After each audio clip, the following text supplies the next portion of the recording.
Modesto, California, the heart of the Central Valley. The boyhood home of visionary filmmaker George Lucas. As a teen, he cruised these downtown streets. It's an experience he immortalized in his hit film American Graffiti. We're finally getting out of this turkey camp. While George Lucas is Modesto's favorite son, Luke Scarmazzo is Modesto's forgotten son. Who's calling from? Luke Scarmazzo. An inmate at a federal prison. Luke was a Modesto visionary in his own right, but his efforts had a far different result. He's already served 10 years of a 21-year, 10-month sentence, much of it in solitary confinement. You can really go into solitary confinement for anything, and most of the time nothing. It's a horrific form of human warehousing. You're locked down really 24 hours a day. I think it should be condemned internationally as a form of torture because it's a horrific treatment to do to a human being. Years of solitary confinement, not for being a violent offender or a career criminal. Luke is serving decades in prison for operating a legal California marijuana collective in 2005. Ricardo Montes is his friend and former business partner. We kind of don't know what we were doing in the beginning, but eventually we just grew into it and we just picked it up. There was nothing else in the valley. Anybody that had any kind of medical issues would have to go to the Bay Area to get medical marijuana. So he was the first in the valley to do it. Today in Modesto, just an abandoned storefront remains where the popular California Healthcare Collective was located. I believe this was the waiting room right here, and he had soaps and shampoos and stuff like that out here.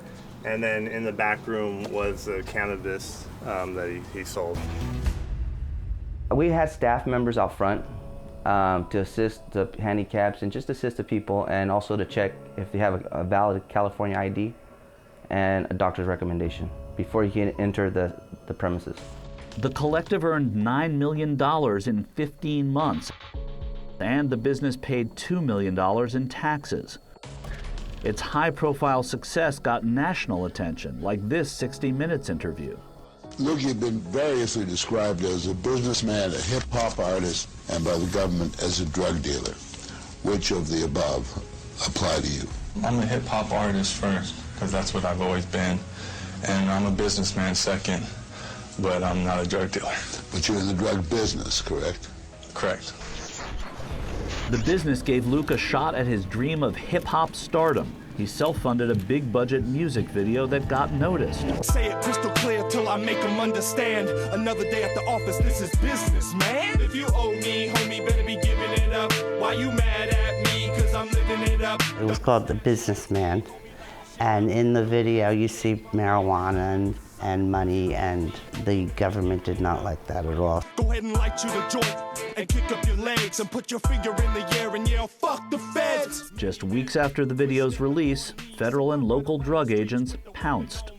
I definitely think it was fuel to the fire. They seemed to get more personally invested in it once the video came out. After they raided his shop, they had spray painted on the wall, "Who's effed now?"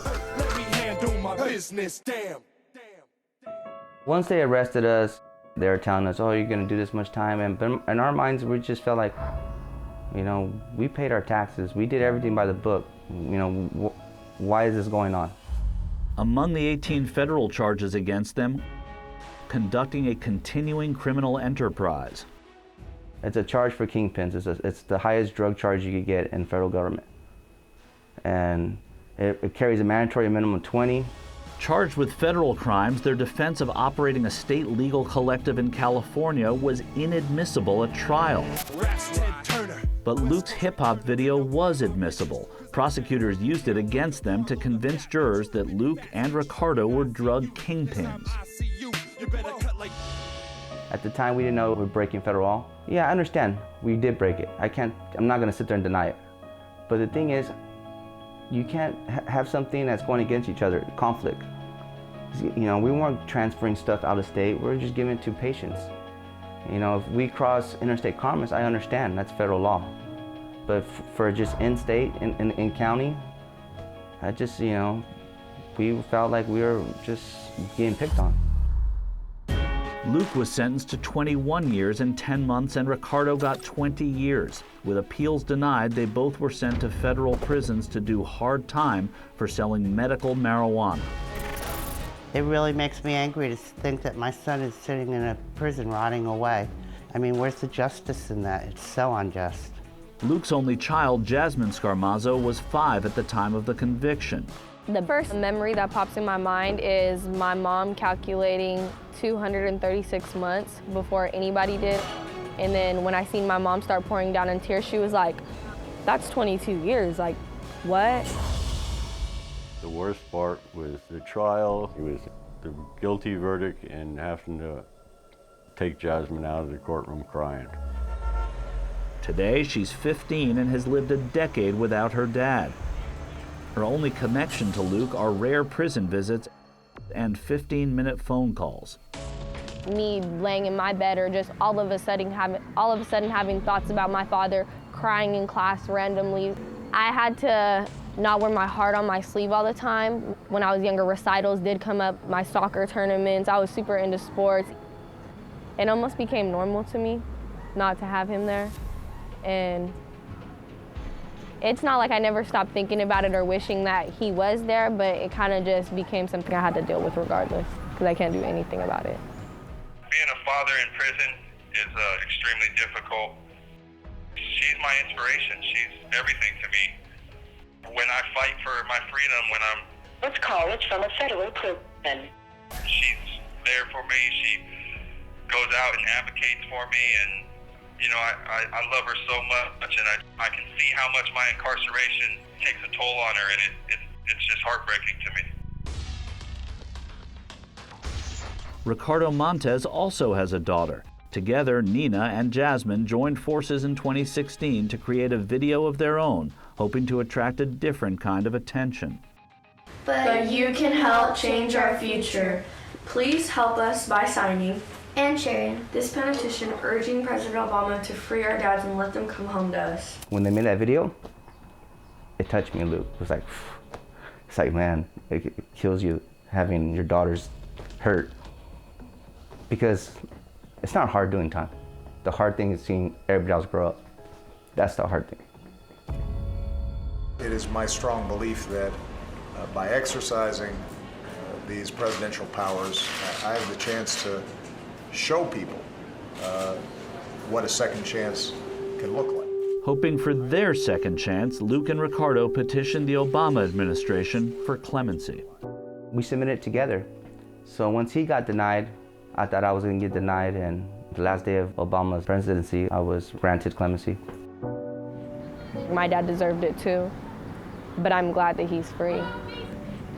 I was definitely happy for Nina. I grew up with her. I was so happy that she was able to have her dad back in her life finally, because that's everything I want. I believe they're judging him not just for the video, but for his past. He had an infraction in his past, which, you know, as a child, we made mistakes, and it was just a typical fight, and someone got injured, and that carried on his record for the rest of his life. I'm still, after 10 years, very emotional about it. It's my youngest son, and if he does his 20 years, I hope to be alive when he gets out. I can't really imagine what 25-year-old me would do with my dad, but I know if he was released to me now, I would just want to spend the rest of my days with him. It's just a terrible injustice, you know.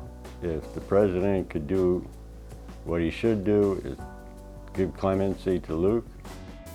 There's a lot of nonviolent drug offenders in here. I'm one of the rarer cases that was a state-compliant medical marijuana dispensary, and you know, to have those type of sentences when rape, child molestation, and murder carry only a fraction of the sentence that I have, it simply just isn't right. I don't like to give up hope. You never know. Luke's a good person, and I know that if he was to come out, he'll be a productive citizen in society. And, you know, that's up to Trump's administration, what they decide. And I hope they decide in Luke's favor. With a sentence as long as mine, you try not to think about freedom, because it kind of seems like a distant concept that you can't really grasp.